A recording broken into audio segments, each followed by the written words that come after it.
Muy distinguida concurrencia, los saluda José Francisco Estela Guerra, médico residente de neurología del Instituto Nacional de Ciencias Neurológicas.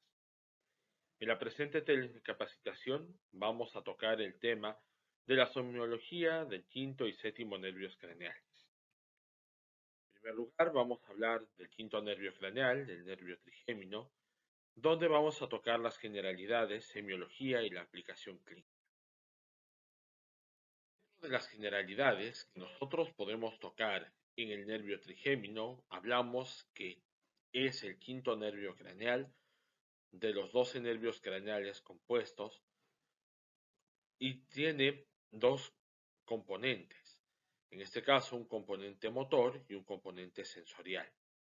El componente sensorial va a tener las tres divisiones, justo por lo cual se le da el nombre de trigémino, y la porción motora va a inervar a los músculos de la masticación. Los procesos periféricos van a participar en la sensibilidad de la cara y la cabeza, y justamente esto le va a dar muchas de las características clínicas que vamos a ver nosotros.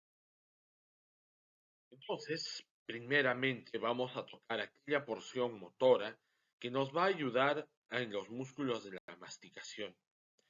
Para ello tenemos que conocer nosotros los músculos de la masticación. Nosotros tenemos dentro de los mismos el músculo temporal, vamos a tener el macetero, los pterigoideos mediales y los pterigoideos laterales. Estos mismos van a generar diferentes funciones dentro de la masticación, como por ejemplo el cierre de la mandíbula por el temporal y la retracción leve, mientras el macetero genera el cierre de la mandíbula y la protrusión leve. Los pterigoideos mediales van a actuar sincrónicamente para cerrar la mandíbula y hacerla protruir, y los laterales van a actuar sincrónicamente para abrir la mandíbula y hacerla protruir. Entonces, en este caso vemos la importancia de estos músculos y de la inervación motora que los tienen. Cuando los pterigoideos se contraen en un solo lado, van a tirar la mandíbula en dirección contralateral, justo como podemos ver nosotros en el presente esquema. Y cuando existe debilidad unilateral, los pterigoideos de la mandíbula se van a desviar hacia el lado de los músculos debilitados, justo porque realizan la contracción a nivel y van a llevar la mandíbula a nivel contralateral. El lado sano lleva a nivel contralateral. Si se daña el presente lado, vamos a tener solo la acción del contralateral y se va a desviar hacia el lado enfermo. La evaluación motora del trigémino va a constar no solamente de ver al nervio trigémino, que consta de la inspección, sino también vamos a ver la palpación y la técnica semiológica que en ella se describe. Vamos a pedir al paciente que abra la boca y vamos a ver en este caso la debilidad del trigémino cuando se va a producir la desviación hacia el lado de la lesión. Vamos a evaluar también la potencia de los maceteros y de los pterigoideos al pedir a los pacientes que generen una mordida. Entonces, la técnica semiológica es colocar los dedos en el borde anterior, no lateral de los maceteros, cuando la mandíbula está abierta y pedimos al paciente que cierre la mandíbula y los dedos se deben desplazar hacia adelante y el movimiento debe ser simétrico. Entonces, en este caso, vamos a ver en un paciente, en este video, es un paciente con antecedente de carcinoma nasofaringeo con quimioterapia y radiación. Y lo importante What is the dentro de sensation que se that you are presenta experiencing now es in la your face? atrofia de los músculos masticatorios a raíz de una I have vemos my stomach afectado has tanto plastic wrap la región pushed coronal up against my face.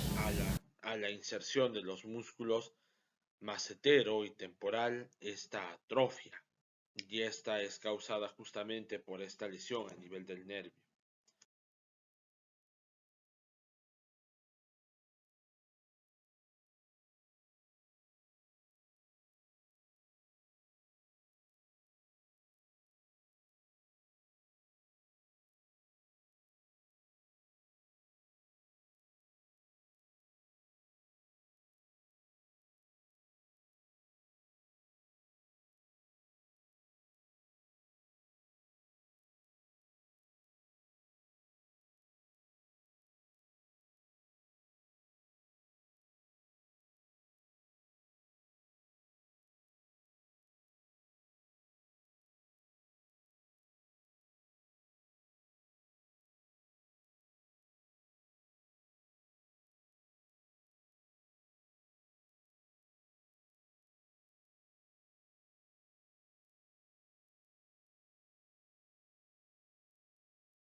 Entonces, cuando nosotros hablamos de esta distribución, tenemos que tocar a la vez la distribución sensitiva.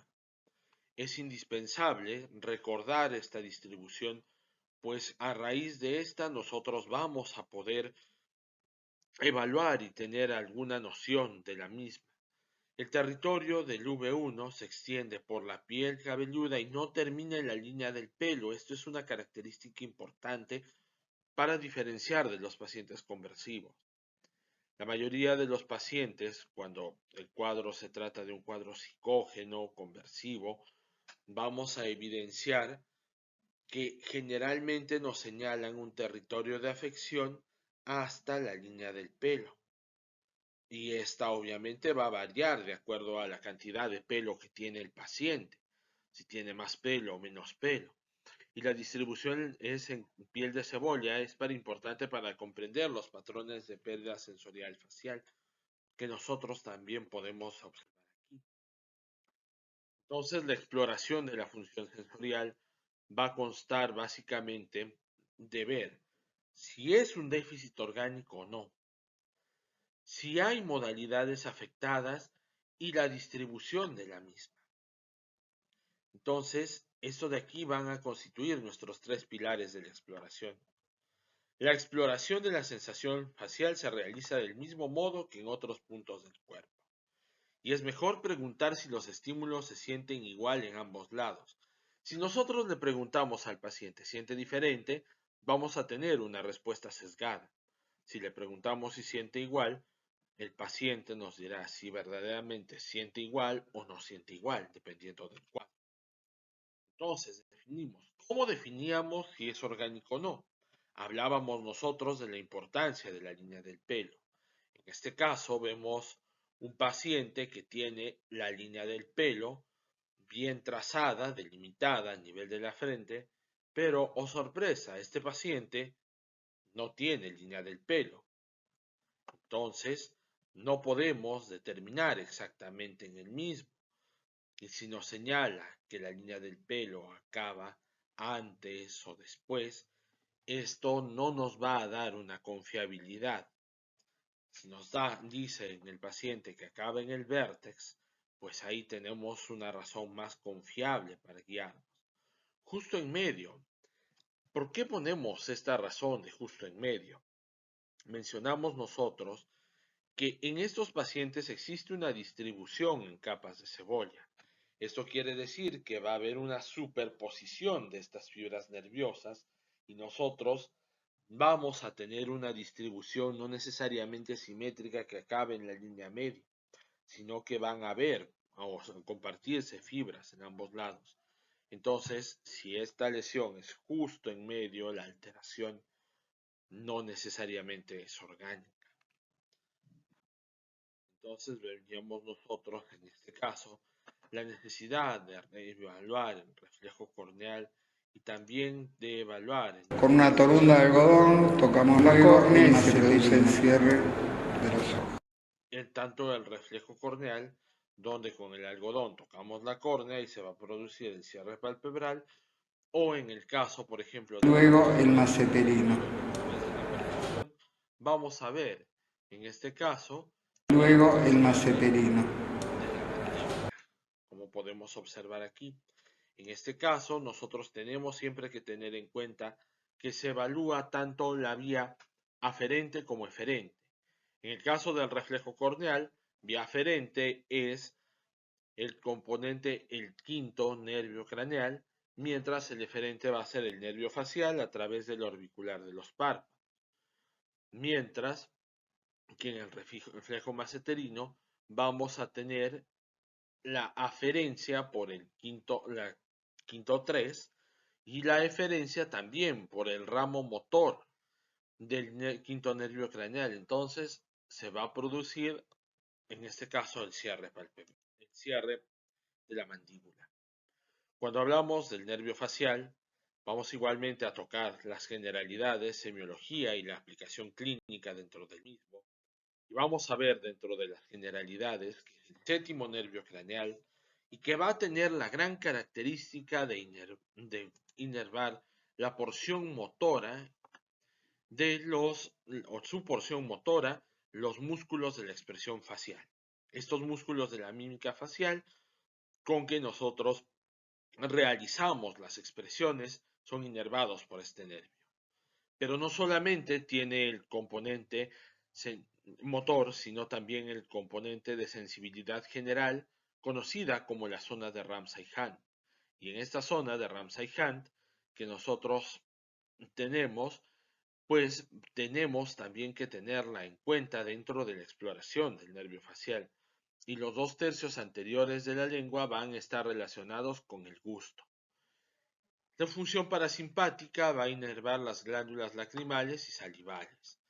Entonces tenemos un nervio con bastantes funciones y tenemos que comenzar por la función más grande que corresponde a la función motora. Y esta va a estar relacionada con los músculos de la expresión facial. Tenemos que ver la expresión del paciente en reposo. Esto va a constituir nuestra inspección y vamos a ver que la cara en reposo generalmente es simétrica. Se observen todos los músculos de la expresión facial y se busca atrofia y fasciculaciones. Y se tiene que ver la profundidad y simetría tanto de los pliegues nasolabiales y de las líneas de expresión. Cuando hay una atenuación de líneas de expresión, tenemos que sospechar en algún tipo de trastorno de este nervio facial. Entonces vemos nosotros a grandes rasgos en este pequeño video del 7º nervio craneal. Hola, ¿qué Que tal? vemos Mi nombre la es Emiliano evaluación del mismo Caras nervio Cabrera, craneal soy estudiante de la y Facultad de vamos a ver Medicina, a actualmente través curso tercer de semestre las en la Universidad de múltiples Colima. sesiones que se van El día de a hoy hacer les vengo a paciente hablar para sobre el nervio evaluación. facial, el cual corresponde al Entre séptimo ellas, par craneal. vamos a ver que nuestro Este nervio paciente es un nervio va mixto, a el realizar cual presenta una función múltiples motora, una gesticulaciones sensitiva y y mímica sensoriales facial especiales. para poder Para su observar exploración solo podemos explorar dos funciones de este, el cual es la función motora, la cual es la más importante de este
Entonces, básicamente, lo que se nos muestra en la mímica facial, que va a ser la representación justamente, le pedimos al paciente que realice diferentes gestos, que frunce el ceño, que sonría, que arrugue la nariz, que cierre los ojos.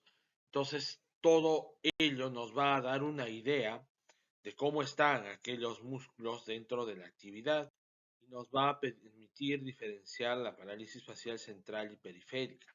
En la parálisis central y periférica nosotros tenemos que tener en cuenta la vía córtico-nuclear que va a pasar a través de la rodilla, de la cápsula interna, y en esta vamos a encontrar nosotros que a nivel de la porción superior de una hemicara tenemos nosotros inervación bilateral, tanto de la derecha como de la izquierda, mientras que a nivel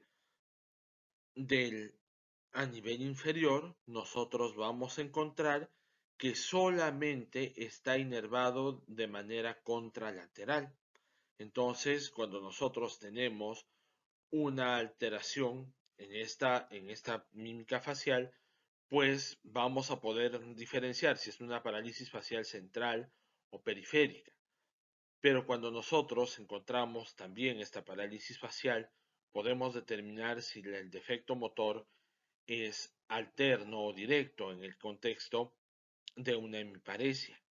Si encontramos una hemiparesia con afección solamente ipsilateral, en este caso, de la porción inferior de mi cara, pues vamos a decir que es una hemiparesia directa. Si es que es una lesión cruzada, es decir, una hemicara con, con el hemicuerpo contralateral, vamos a decir que es una hemiparesia alterna. Entonces vamos a ver signos neurológicos dentro de esta parálisis facial. El más conocido que nosotros tenemos es el signo de Bell. En este caso vamos a pedir al paciente que intente cerrar los párpados y vamos a tener una respuesta donde se observa que este globo ocular se va a dirigir hacia arriba y hacia afuera, de modo que el párpado superior va a cubrir la córnea. El signo de guiño de Colette, vamos a pedir que el paciente realice un guiño rápido en el lado enfermo y este va a abrir de forma más rápida, completa y va a permanecer más abierto. El de Wattenberg, pedimos al paciente que cierre los ojos con fuerza. Intentamos en ese caso con los pulgares abrir, elevar los párpados superiores y vamos a evaluar la tonicidad justamente de los párpados.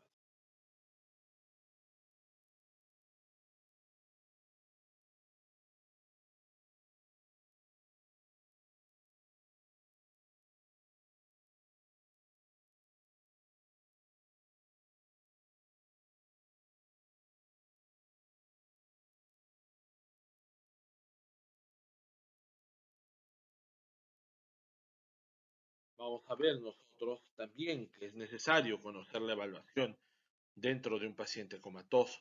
En el paciente comatoso, la cara va a ser más amplia en el lado paralizado y vamos a encontrar o podríamos encontrar el signo del fumador de pipa en la parálisis del bucinador. Podemos observar la maniobra de Pierre-Marie Fox, también llamada maniobra de Fox, y en este caso consiste en apretar enérgicamente el borde posterior de la rama ascendente del maxilar inferior, y esto va a comprimir el nervio facial y solo se va a contraer la mitad sana de la cara, mientras que la paralizada va a componente sensitivo general. Vamos a ver nosotros que el paciente va a presentar una hipoestesia del meato acústico externo en las lesiones proximales. Sin embargo, no va a existir un método fiable para valorar la sensibilidad del nervio facial hacia una zona tan pequeña, pero nosotros podemos ver el compromiso en el herpes zosterótico, donde va a presentar el paciente vesículas ópticas, aparte de la parálisis facial en el síndrome de Ramsay-Hunt. Entonces, esto es necesario valorarlo, no olvidar que no solamente es el componente motor el que tenemos que evaluar, sino también el componente sensitivo general. y de la función sensorial que nosotros vamos a ver en los 2/3 anteriores de la lengua. Vamos a ver en este caso los sabores básicos: amargo, ácido, dulce, salado y el umami. Pero es necesario recordar que las papilas gustativas van a responder preferentemente a un sabor, más no únicamente a ese tipo de sabor. Entonces, también es necesario tener en cuenta que las sustancias dulces y saladas son las que se van a utilizar con mayor frecuencia. Si nosotros utilizamos sustancias picantes, lo que vamos a acabar explorando es la función sensitiva, pero no del nervio facial, sino del nervio trigémino, porque vamos a generar una reacción dolorosa en estos pacientes. Y tenemos que hablar acerca de la aplicación de esta parálisis facial dentro de escalas.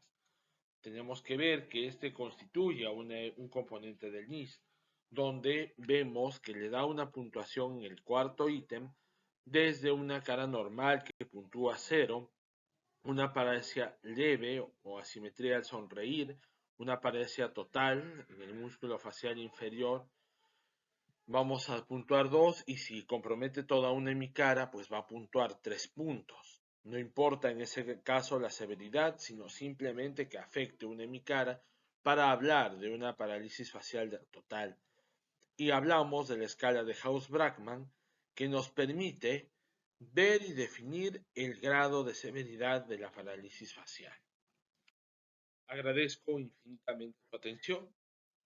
Espero que esta pequeña telecapacitación haya sido útil y de su agrado. Muchas gracias.